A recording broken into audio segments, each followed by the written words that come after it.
দলের নাম যদি হয় বাংলাদেশ, তাহলে 50 ওভার ক্রিকেট খেলাই যেন বড় চ্যালেঞ্জ। নারী কি পুরুষ, সবার অবস্থাই যেন এক। আইসিসি ওয়ানডে বিশ্বকাপে বাকি দলগুলো যখন রানের পাহাড় বানিয়ে প্রতিপক্ষকে চেপে ধরছে, সেখানে বাংলাদেশ দল যেন ওয়ানডের নামে টেস্ট খেলছে। আগে ব্যাট করতে নেমে ওদের ব্যাট খুঁজে পায় না রানের দিশা। ফার্স্ট ইনিংসের সর্বনিম্ন স্কোর 178 আর সর্বোচ্চ 232 রান করেছে নিগার সুলতানা জ্যোতির দল।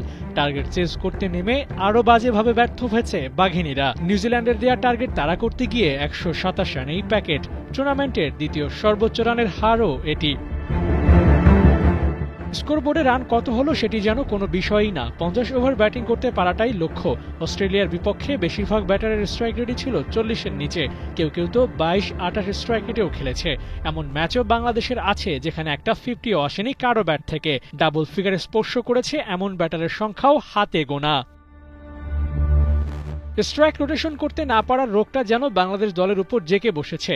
ডট বলের চাপ উতরাতে পারছে না ওরা। অস্ট্রেলিয়ার বিপক্ষে 1 থেকে 9 পর্যন্ত 6 ব্যাটার আউট হয়েছেন সিঙ্গেল ডিজিটে, যাদের মোট রান 29, আর তা করতেই খরচ হয়েছে 94 বল। বল আর রানের মধ্যে বিস্তর ফারাক। 8 দলের টুর্নামেন্টে বাংলাদেশের অবস্থান 6 নম্বরে। পাকিস্তানের বিপক্ষে জয়টাই টাইগ্রেসদের একমাত্র জয়। সাউথ আফ্রিকার বিপক্ষে বড় রানের টার্গেট দিয়েও শেষ পর্যন্ত ম্যাচ জিততে পারেনি ওরা। ফিল্ডিং মিসের মহড়াই দ্বিতীয় জয় থেকে ওদের বঞ্চিত করেছিল সেদিন। ব্যাটিং, বোলিং, ফিল্ডিং 3 ডিপার্টমেন্টে ভালো করে টুর্নামেন্টের বাকি ম্যাচগুলোতে জয় পাবে তো বাংলাদেশ। আবু নাইম, 71।